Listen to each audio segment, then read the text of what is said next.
what's going on today? So far, so what? We're doing, I'm just running over some music for this Coltrane festival at Smoke starting the 25th, Christmas. Excellent, man. I love the new album. I Hear Echoes, and it Oh, got such thank yeah, and it got such a wonderful review and downbeat. I've really enjoyed listening to it. I Oh, love really? the I haven't Cookers. seen it. Yeah, you were the title album on there. I think you got 5 stars. They Oh, glowed about it. oh, great. Thank you. Yeah. That's So I have been following your career for a while. I've had you on the show a lot between your solo work and the Cookers. So this is an honor. Thank you, sir, for taking a minute out.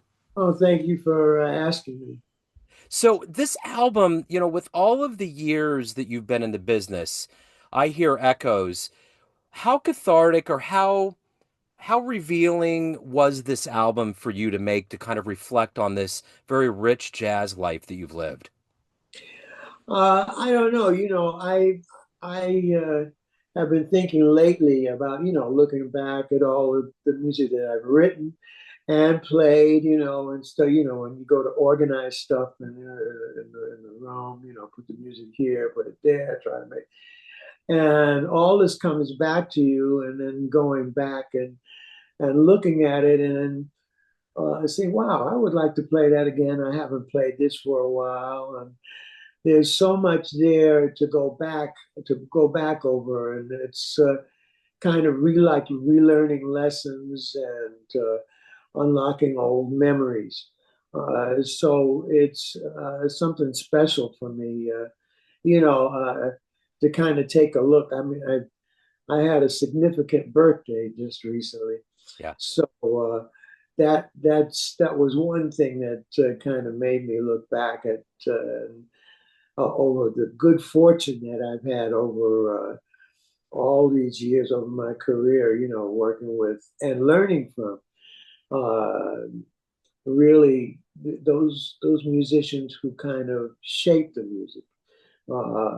So I've been very fortunate, and sometimes things go on.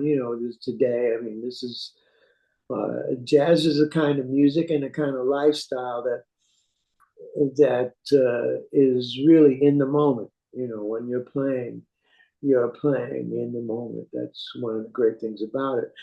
But sometimes you have to go back and look at your foundations and the things that you've done and that you've experienced that make you who you are. And there's foundational players and legends that were a part of your early lineage, like Art Blakey and Sonny Rollins and Freddie Hubbard and all these cats. You're in that position now where you get to be around young players and teach them. What kind of lessons did you learn from these masters that you in turn get the chance to teach these young cats today? Well, one thing is a lesson of humility, being able to make the music come first, not just you. Yeah. What's in you comes out, but this music has to come first. That your discovery, your living with this music, learning how to shape the music, learning how to have a relationship with the audience, learning the importance of history, or the importance of melody and relationships in music. So I learned that and more. You say that I'm in that position. That's true, but also always in the position of learning. Yeah. My life has been a learning experience, and there's a lot of give and take. I've had a lot of students, done a lot of workshops and teaching, and I always find I love it when I learn so much from the students I work with or from that experience. So even on the new record, there's a piece that I play by a pianist I'm really excited about. Her name is Sandoval, Yeah. and listening to her music and listening to her play and write really is exciting because uh, I can learn something from that, you know. Yeah. So this is a great position to be in, to get to be older, and still be able to learn and still be able to kind of reach out and share your experiences. And when you look at the arc of your career, there's all of these albums in different time periods that capture your sound and your evolution. What was one of the albums maybe early on or mid-career that you learned the most, or maybe you grew quite a bit and didn't expect it? Oh, you mean one of my albums? Yeah. Now I had to think about that. I mean, one of the probably one of the earlier records that the Cable's Vision record was something for me because I got to give myself credit for having the good sense to get great musicians to play on it. You know, Freddie Hubbard, Bobby Hutcherson, and Peter Erskine, Tony Dumas, Vince Charles, and Ernie Watts. I think that's it. And going back to that, I mean, going back to that and seeing where I was, uh, it is important. Um, but you know, that's a hard question to answer because I don't spend a lot of time going back and listening to my records, Sure. my recordings. Were records now CDs. Um, I'll tell you, there are a couple um, things on. There's a high note, um, record that I did for Niels Winter, Steeplechase. Some of the things that I did there, uh, playing, you know, like looking at some of the pieces. Um, Let me see. I think Fungi Mama is on this, but I can't remember the name of the CD. Um, but lately, I think some of the one of the CDs that I'm most happy about is My Muse. I did that to uh, commemorate my relationship with my partner who passed away in 2010. I'm happy about that. And also, um, there's another high note record. Maybe it was the one after that, right after that. And I can see it, but I can't think of the name. Icons and Influences. Yeah. Uh, I'm happy with some of those, and some of the high note records. CDs. I'm really actually all of those. I'm really happy with Yeah. because uh, there are things on there that they've given me the opportunity to just do what I want to do.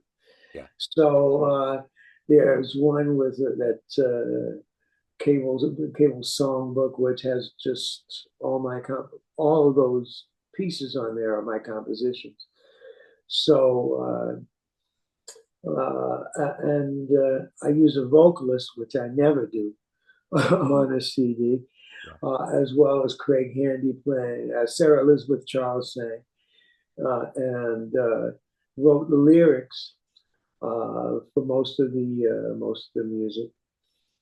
Um, so I'm really happy with these steeplechase records that I've done, CDs that I've done. Yeah. It's kind of like that new chapter. I think the first one came out in 2012 or something like that. Yeah. So I've had a good relationship with did I say steeplechase? Yes. I meant high note. Gotcha. Sorry. Gotcha. You're cool. The high note recordings that I've done, my muse, icons and influences, um, uh, in good company, George Cable's songbook. Um, there's, I'm having trouble remembering that. Just I can see the covers, and this one I hear echoes. Yeah. Uh, I'm really happy with that. And I'm happy that they've given me the time and the space to do what I wanted to do. Yeah.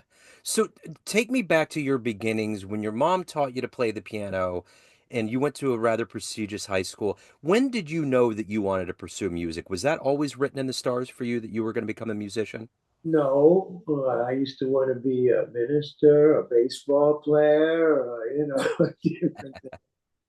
But when I went to the High School of Performing Arts, there were many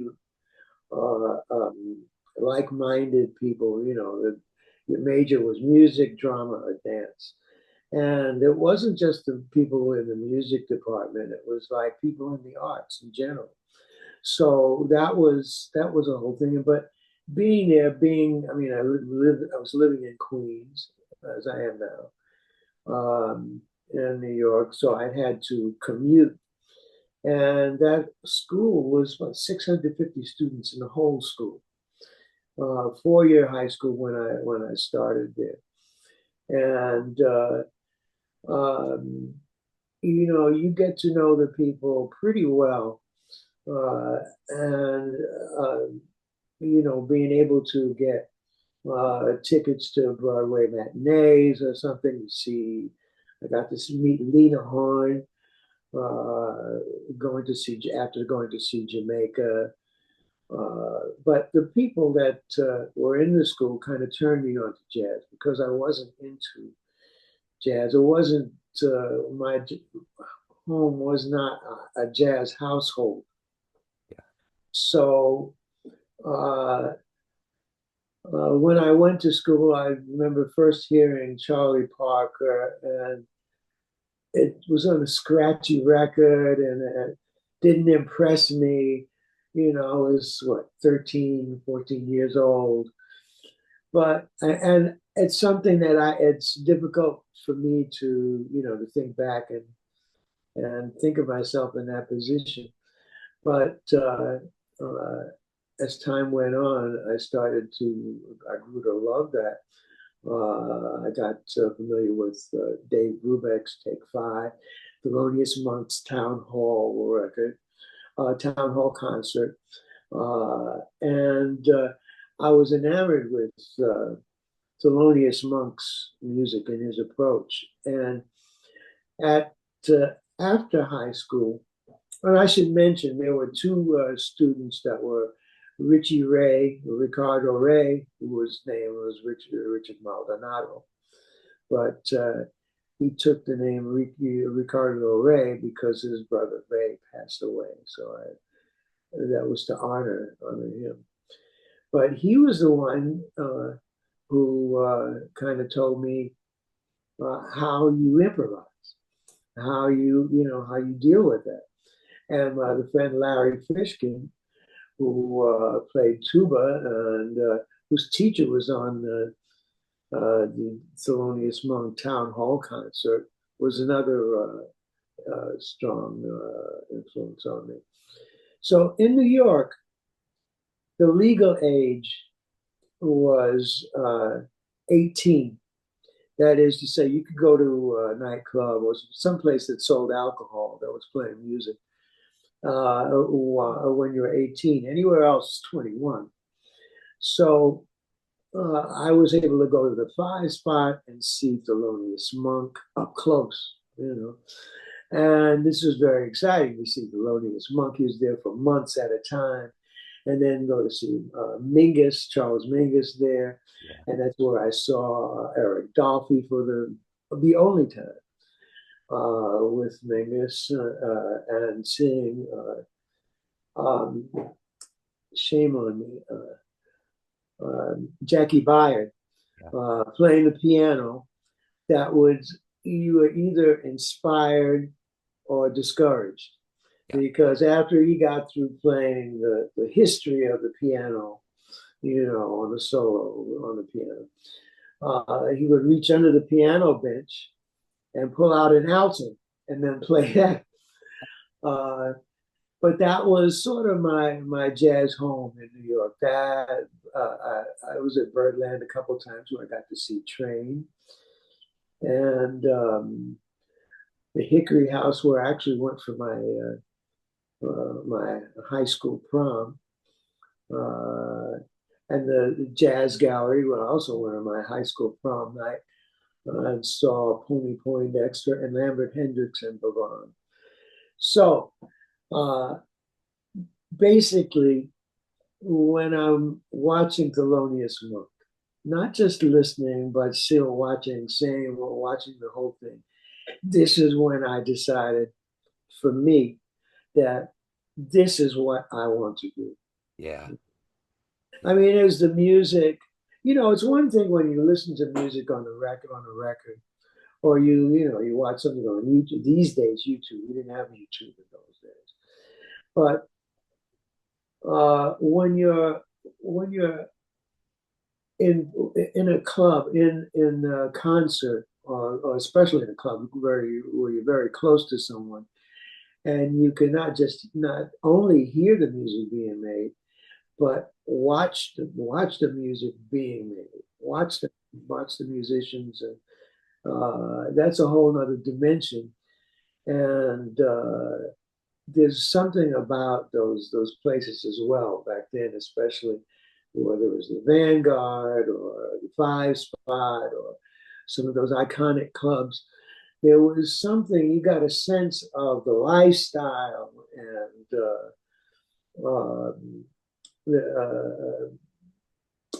of just that, yeah, of the lifestyle, the jazz lifestyle, the jazz life, the jazz music, and just being there in the presence of these guys. It was something special. You mentioned a lot of venues. So when you were a young player, what was the one place that you wanted to play at and you played for the first time and it was just like, I can't believe I'm on this stage. It just kind of was a dream come true. Well, it's not quite that, but something like that. And that wasn't the place so much as who I was there with. Yeah. It was in 1969, being on the stage with Art Blakey Yeah. and Woody Shaw and Billy Harper, and Buster Williams was playing bass.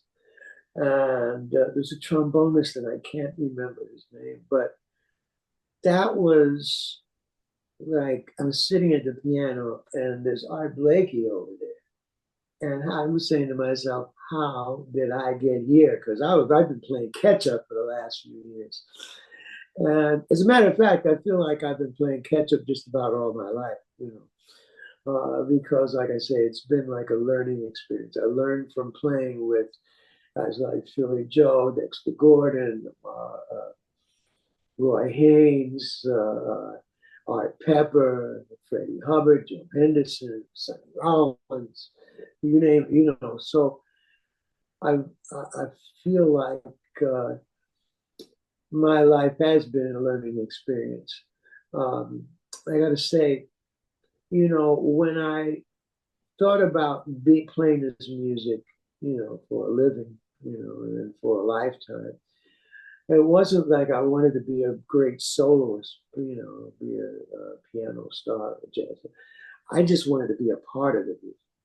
Yeah. So just being on stage with, I look around, just about, it seemed like every other band, I'd be first I was doing something with Jackie McLean, got to keep with Jackie McLean, wow.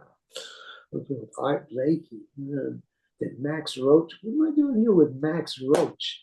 Or these people were made history and shaped the music.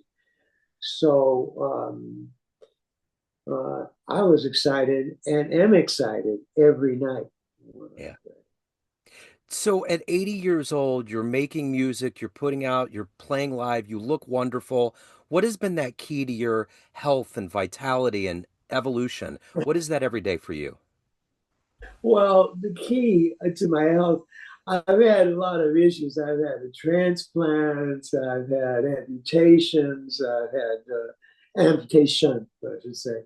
Yeah. And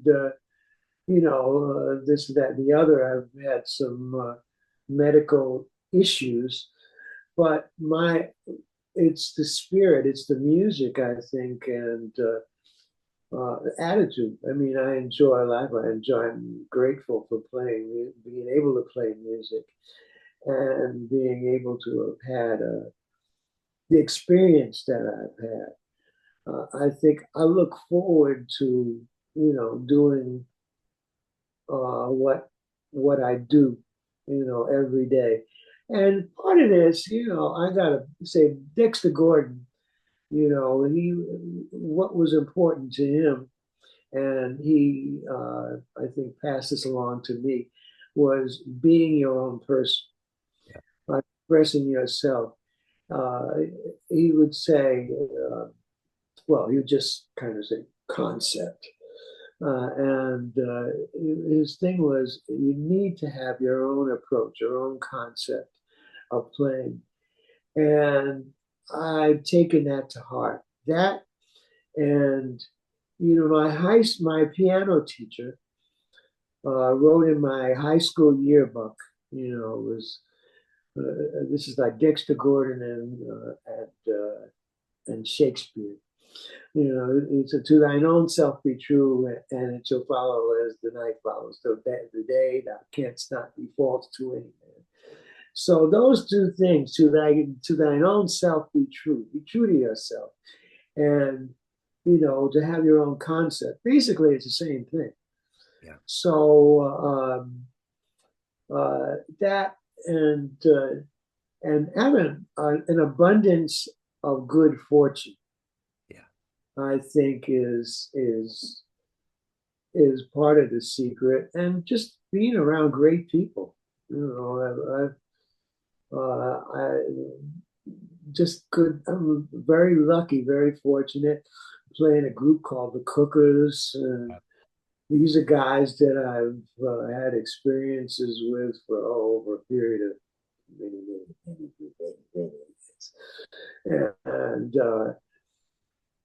And then when I go out to play, I can play with great musicians. When I have interaction with students, I have really interesting students, students that are very talented and exciting for me. I can learn from and learn from working with them. So just good fortune. Yeah. So after 8 decades on the or yeah, 8 decades on this planet, what are you the proudest of? Everything that you've done, accomplished, and evolved into, what are you the proudest of? I don't know, maybe that I'm still here. uh, uh, I don't know that I'm proud just to have been able to play with these guys, and that I'm still able to play. And I'm proud of being able to write the music that I've written. Yeah. That's one thing, because I've got a uh, pretty, pretty good uh, um, book when Yeah. it comes to compositions. So you've seen so many different incarnations of jazz evolve over your lifetime. Are you happy with where jazz is at in 2024? Yeah, because it's in a lot of different places. I mean, it's reaching a lot of different people. It's reaching people who are into hip hop. It's reaching people who are into pop or into classical music, European classical music. It's reaching all over the world. It's reaching people who are, there's a thing about this. Like I said before, this music is about being in the moment, doing your thing. And I think it's it demands this music not only allows you to be yourself, to put yourself into it, and to try to bring whatever ideas you have, but I think it demands that. And I think the younger generation, to see them going back to some older things is great. But to see them trying new things and moving along with time uh, is really exciting. Um, uh, I play with uh, a guy named Doug Wintz in a band called Bout in L.A. It was a Latin Caribbean jazz band. Three horns, steel drums, congas, timbales. Now his son Alex is a great guitarist. You know, I love seeing it.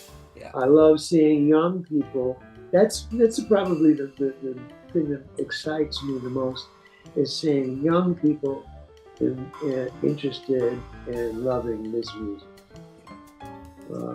So that's very encouraging because the young people, young musicians, brings a younger audience. for sure. So at the end of the day, everyone has a perception of you. Family, friends, all of your fans, but you're the one that runs the show. What's your perception of you? Who do you think you are? It's funny. It's like the music. It's hard to put into words. Yeah. Just I'm a person who loves people, loves to play for people, who wants to reach out to people and communicate with them, play music to say the things that I can't say in words. But I just want to see a better world and see a better, see a better world and see us being able to communicate and understand each other. You have That's certainly you have certainly made this world a better place. I can attest to that. Mr. Cables, this has been an honor and a pleasure. Thank you, sir, for taking a minute out to talk about your life and music. well. Thank you for having me. Thank you for asking.